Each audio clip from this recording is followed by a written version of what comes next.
Okay, I've got that. Wait till we're like, maybe like 3-4 minutes in, okay? Is that cool? Okay, that's what I did. Okay, cool. No, but and the first 2 minutes we're gonna give y'all bunny ears and then come back. Okay, got it. And then like after 5 minutes we're going to Okay, perfect. Okay. But wait. So in the first minute we're gonna give them bunny ears and we're gonna sneak back. Charlie, we have to go. Oh, you have to go? Okay, here, photobomb us real quick and I'll clip it in. Here, go in the back. Do what you're gonna do. Okay. And I'll just No, we clip. were gonna photobomb me all in the front. Okay, well, photobomb us in front. That's fine. Just do what you're gonna do. Behind. Because I don't want to miss. Okay, I'll photobomb you. Okay.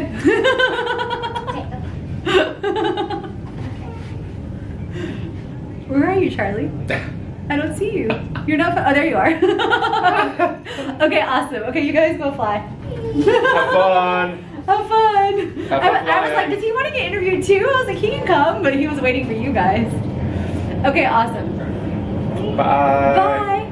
Okay, welcome you guys. I am here with Dan, who is currently a customer service representative with IFLY. I just got to do 3 skydives in the tunnel. Feels just like skydiving, literally. Hadn't gone for years. So customer service here now. You've been a donations coordinator. You've worked with them in Chicago, several different roles across the board. Instructor. Yes, I've done almost everything. Almost everything. And then you used to work at Disney. I did.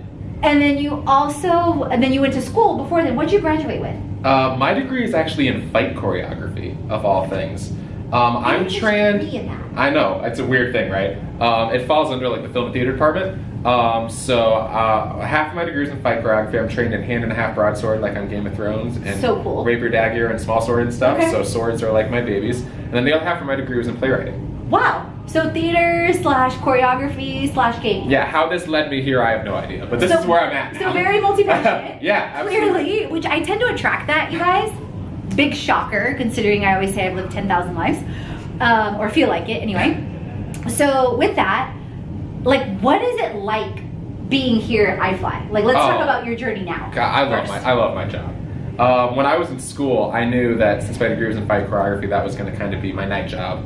And I knew, I promised myself when I was graduating, I would want a day job I love as much as my night job. And I can genuinely say that without any BS or anything. I love my day job as much as I love my night job. I love what I do. What's your night job right now? Right now, I'm actually a background extra on some projects that I can't say out loud, but...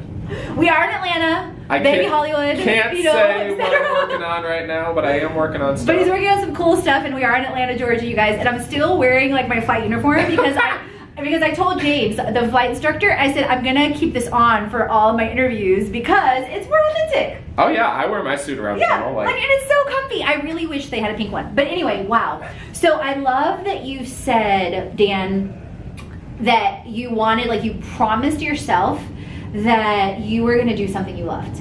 Because like, I wish you guys, when I graduated from school and grad school, that like, I wish I would have got that stuck in my head. Because like, when we were graduating at the time, a lot of it was like, you go to school, you get a degree, you work here, you do this, you do that. And like, I loved a lot of the things I did, but like, a lot of the things I did because, oh, it made money. Mm-hmm. And my passion and my purpose and my soul wasn't in it. But at the same time, because I believe everything happens for a reason, or any situation you can turn pain into purpose.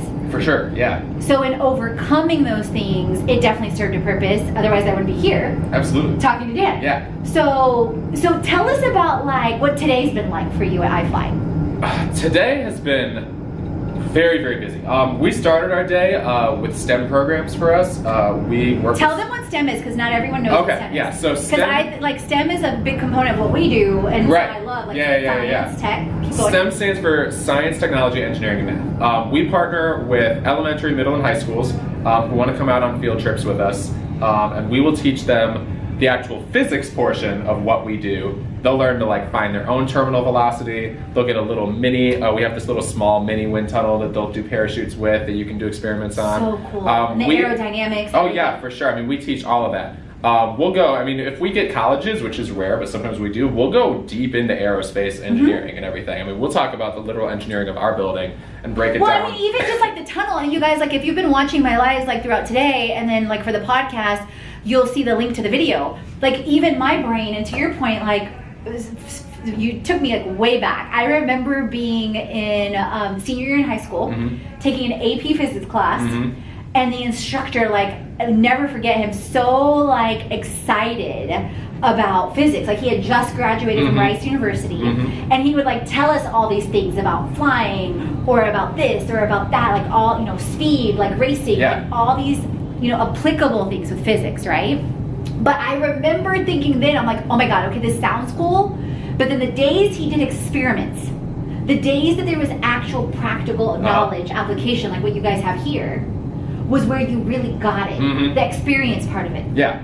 So like imagine like when you're looking at the kids, like what age ranges? All age? We usually start around first grade. Okay. Like I said, we'll go up to college. We have 4 different, I guess, programs you would call them that we'll teach. Okay. As far as like we advertise them, we typically say elementary school level education, middle school, high school, college education. Okay. That being said, if you're in like an AP high school class and you really want that hard college education, I mean, we'll break stuff down for you. You'll basically like adapt it to whoever is your school or etc. For sure. And how do the schools find out about you guys? Do you reach out to them directly? We do STEM nights where we'll have like an open STEM educator invitation, and we'll say, hey, if you teach science, technology, engineering, and math, and you want to come to see what our program is like, so come in, we'll fly you real quickly, and then afterwards you'll have a meeting with our STEM educator coordinators and just say, hey, this is how we apply this into actual education. So you do it almost like a PR investment, like with someone that's in the STEM program. Yeah, for sure. To because let them feel it, see it. A lot of teachers will come in and they'll be like, oh, this would be a cool thing to bring my kids in for, but I don't know how I could spin it. They'll be like, you don't have to worry about that, that's our job. Yeah. Let us take care of that. Just bring your kids in and be the cool teacher. Yeah, exactly. So who is it, like, for parents that are watching or listening or tuning in, or anyone that, you know, is in school currently, like, who wouldn't want to come and have a skydiving experience? I wish this was a thing when I was in high school. So, I mean, for real, like, I wish it was a elementary, middle sky, anything. Like, I wish STEM was a thing. Because now, like, everything I think of in terms of STEM. Yeah. Because I think of technology and education, and there's not always math involved directly, but there's always indirect math from a sales, revenue. Math is in everything. And then science is actually still in everything, because there's still a science component in like how something got created. There's still chemicals, there's still different things in the camera and everything. And if you need to explain to someone at the end of the day, I mean, the number one question I get asked is, how do you do this? You have to break it down in terms of science. There's no other way to explain it. No. So, okay, so speaking of which, so when did you start with IFLY? I started November of 2017, so it's been a year and a third-ish now for me. Did you start in Rosemount? I started in Loudoun, right outside of DC. Okay, so in DC is where you started. Okay, well, outside of DC, Virginia. Okay, so and so in Virginia is where you started, and what was your initial role there? I was an instructor. So was that straight out of school, then Disney? I went out of school. I had a summer internship at a theater company in my hometown. Then I went to Disney for 6 months. Okay. After my 6 months were done at Disney, I went outside. Okay, and how did you find that role? In case someone wants to like work for IFLY. I had to.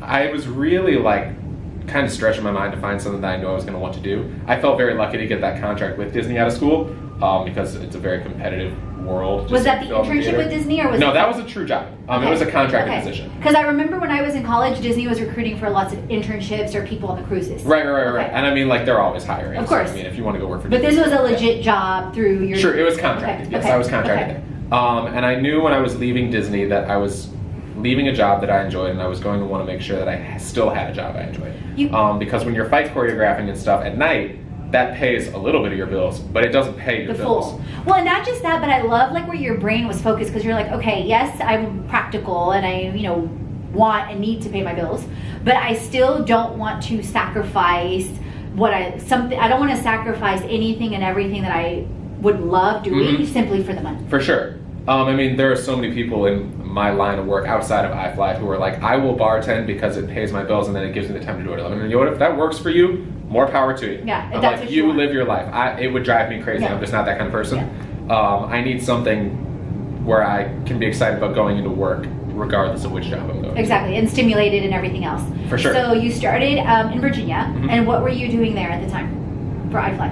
I went through my FITP, which is our instructor course that all the instructors have to take. It's a very, very long, rigorous, month-long course where they teach us everything that we need to know to teach you guys, essentially. Okay. And you can ask any teacher who teaches education. Teaching to teach is very hard. It's very different. I mean, like I teach to teach, it's very different. And soaking all that up takes a while. Because first, you've got to assimilate the knowledge for yourself. For sure. That you get it.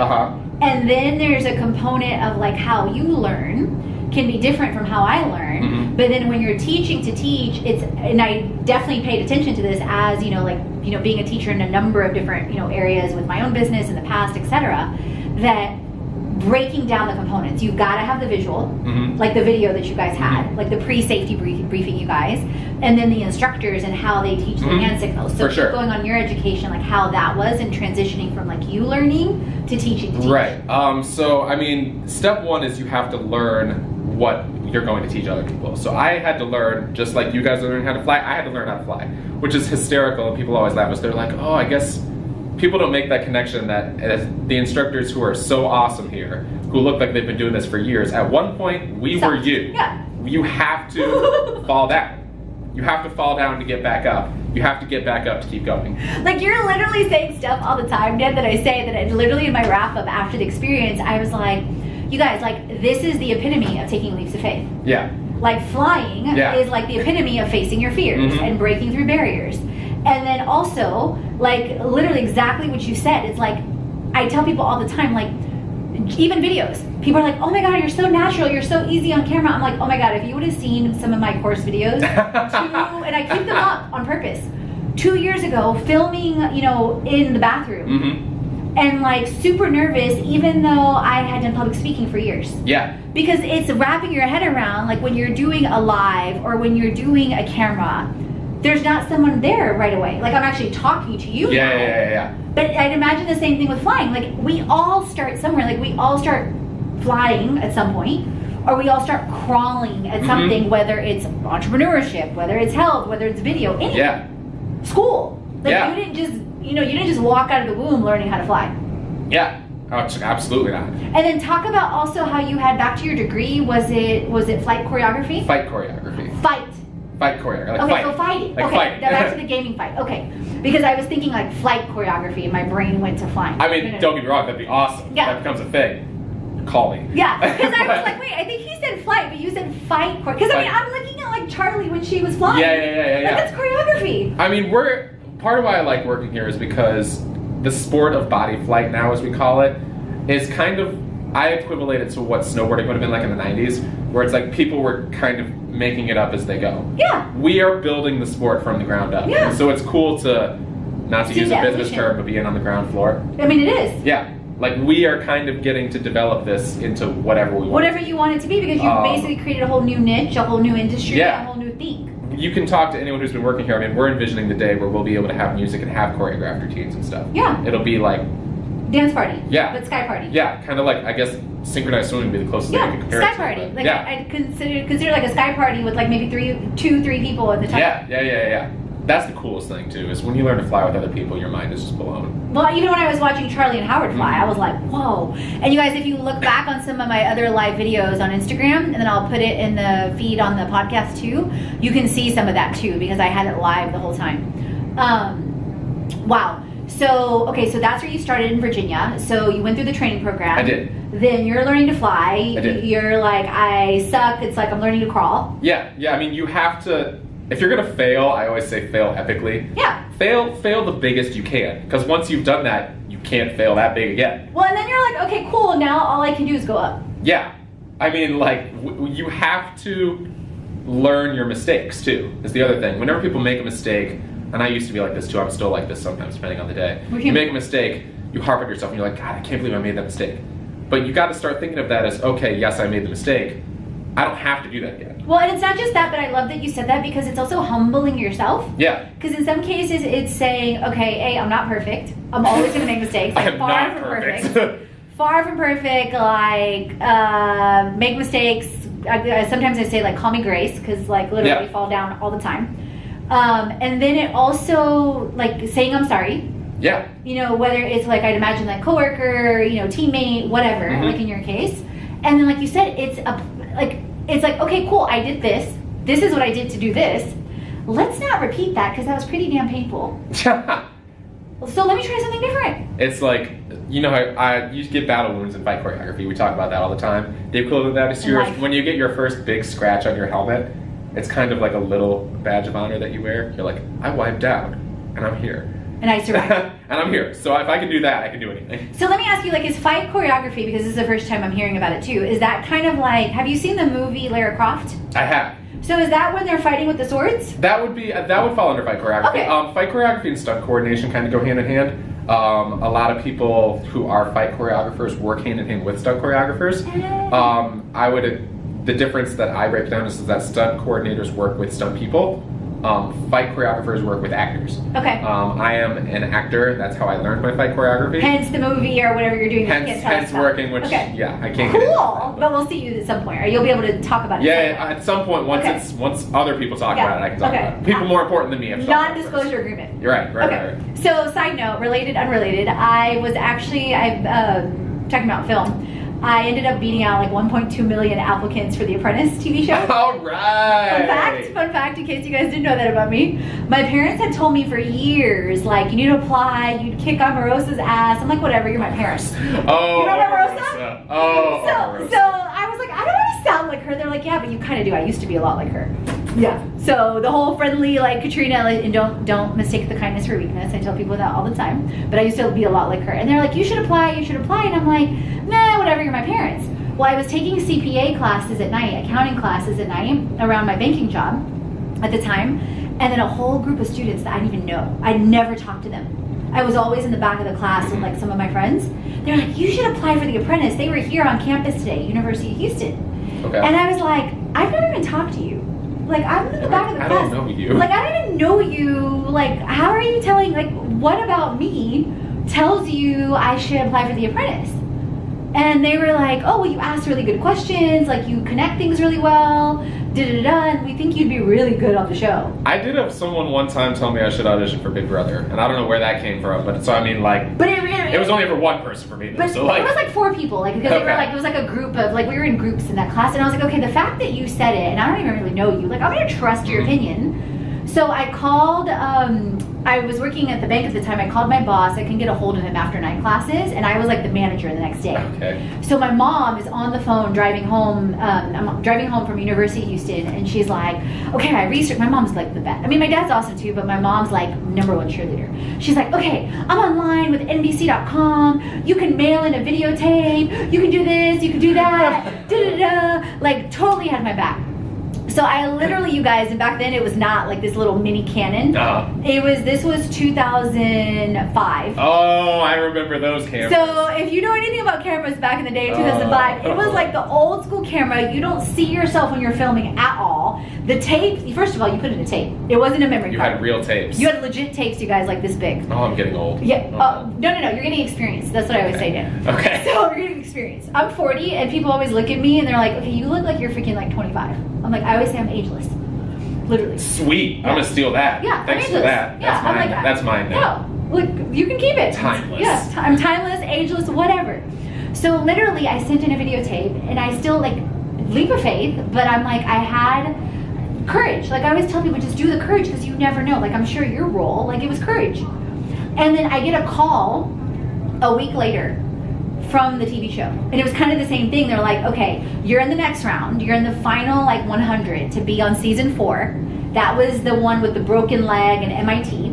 Okay. Rebecca and the guy from MIT, I can't remember his name, but Rebecca had a broken leg. I dropped off somewhere. Yeah, I dropped off around that time. Like, yeah.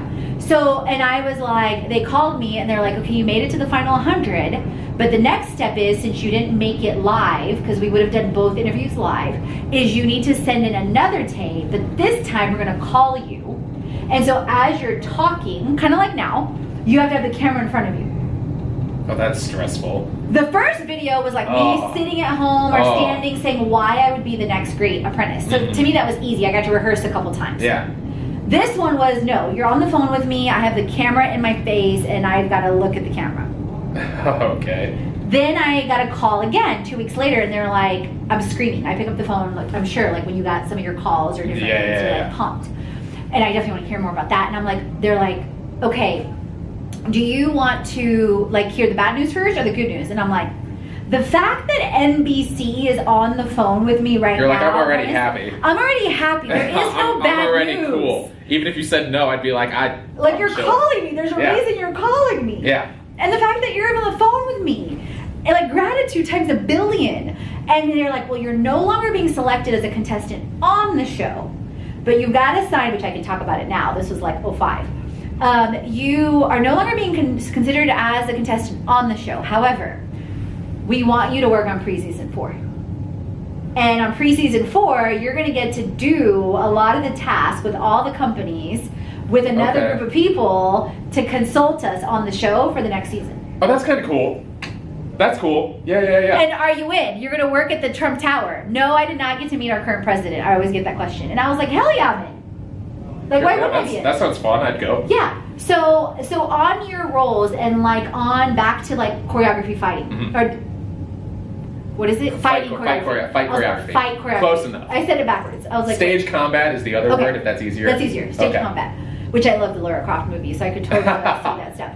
So, like your role, did you have an agent? Did you take different leaps of faith? I would imagine there was courage involved. I don't have an agent currently. Okay. I represent myself. Okay. There's some freedom in that. Oh, definitely. Don't get me wrong. Like getting an agent absolutely has its perks. You make more money typically when you have an agent. Well, because they want to cut. So typically your contract's absolutely. Yeah. I represent myself currently. I also freelance currently. Okay. Since I work here and I also like working here, it's one of those things where at some point in my life I'll probably have to make a hard decision. I'll be like, okay, I love working both jobs.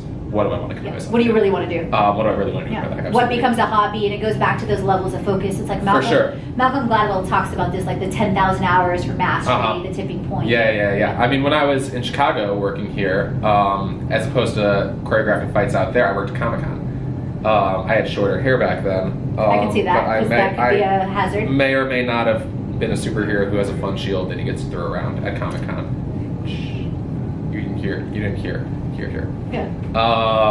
I did that while I was out there, which I had a blast doing. Because you've been here now 2 years-ish, you said. I've been with the company for 1 year and a third. Okay. I've been here in Atlanta for only 2 months, actually. I thought so, yeah. I just got here. Okay. This is the tunnel that I think I'll probably be at until I either decide to leave the company or make this my full-time. Got it. Full-time thing. What do you, like, it sounds like there's definitely, like, passions in both angles. Mm-hmm. And, I mean, depending on what it is, you could even do movies, acting, etc. into chunks of time. Yeah. During certain times of the year. And then also do this during certain working seasonally would be a great option. This is stuff that I just have to figure out on my own. Don't ever think of like, this is just I gotta figure my life out. Yeah. But also I think it's relatable because I think all of us walk through those things and like, how do I figure it out? And because I'm a big believer if you can have it all, if you want it all. Yeah. And then if that's your philosophy, then how do you make that work? You also just got to figure out what do you consider all to be. Exactly, because your all can be different than someone else's all in your same situation. Yeah. And it can change. So Virginia, then it was Chicago or Rosemont. Correct. And what did you do with them in Rosemont? I was their donation coordinator. Okay. Sorry, I'm being told to wrap it up here a little bit. Okay. When I wasn't customer service representative, which is what I'm doing now, I was our donation coordinator.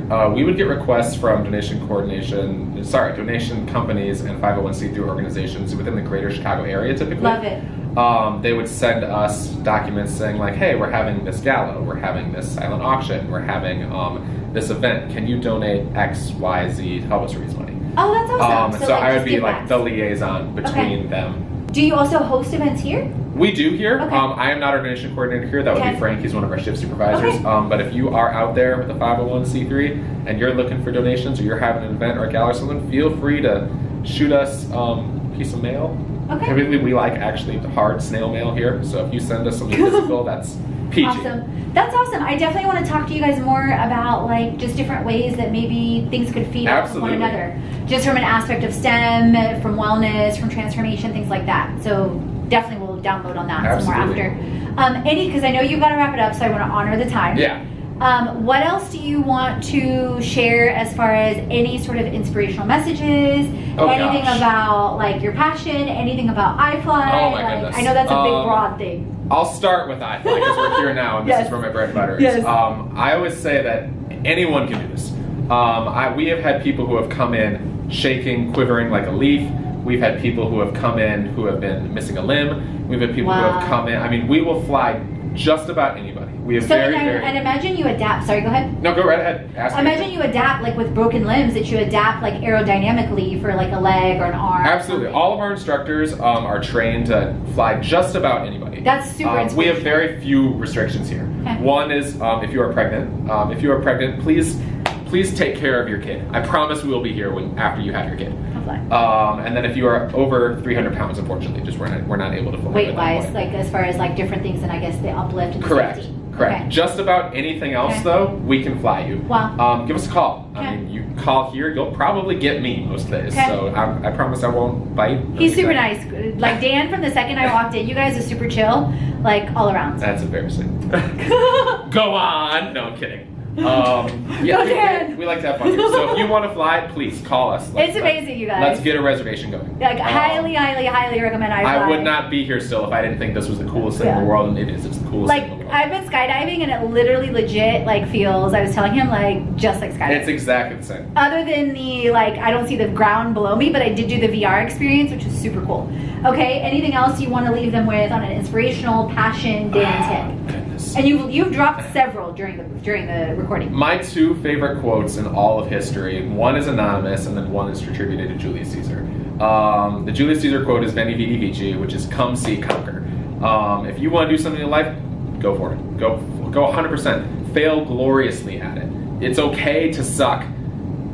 I'll say that twice probably because it's worth repeating. It's okay to suck at things. It's human to suck at things. Please be bad at things. You can be bad at things and still enjoy them. I can't paint for crap, and I still like to paint. And then my life motto is, don't worry when you aren't recognized. Always strive to be worthy of recognition. That is so profound. It's my favorite quote. It's anonymous. I don't know who said it. They're a lot smarter than I will ever be. But it's my favorite thing in life. I'm thinking about getting it tattooed like on my shoulder. It's my favorite quote in history. I love that because if you work hard, you will get what you want out of life. And if you create value, like every time I walk into anything like here, perfect example. It's like, they were like, oh, just take the videos like that they give you and the photos and just use that because they were like, well, we don't know who's gonna be there, who can do whatever. And I was like, okay, cool. But my mindset always is like, how do you create more value, like 10 times, 100 times, infinity times more than what you receive? And whether it's directly with the source, like you talked about that you did it, or like the blessing or the value or the recognition, like in your quote, will come in so many different ways. For that, sure. Like that you, like I didn't imagine, like I just reached out on Leap of Faith that, oh hey, I'd love to do this. Are you guys open to this? That, because it's like, oh, this is a cool experience I would do anyway. Yeah. Why not? But so repeat the quote again for everyone. Oh, don't worry when you aren't recognized, but always strive to be worthy of recognition. Wow. Thank you so much for your time. Boom. Drop the mic. If you want to shoot me an email if you have questions, you can reach my work email. It's DMURAKOWSKI at IFLYworld.com. I'm super Polish. I'm Polish. Extremely Polish. I don't speak a lick of Polish. I'm half Polish and Bulgarian. Yeah, I'm Polish English. As soon as you said like the SKI, I'm like, that's Polish. It's very long. I'll spell it again slower. Just if you have any questions, shoot me an email. I promise I will try to get back to you. DMURAKOWSKI at IFLYworld.com. Awesome. Thank you so much for your time, Dan. I'm glad that I got to talk to you. I'm glad you had fun. Oh, I had a blast. Thank you. I'll give you a hug now. Yes. Thank you. Awesome. Thanks Bye, for guys. talking. See ya. Oh. Awesome. No, this is awesome. And then I have your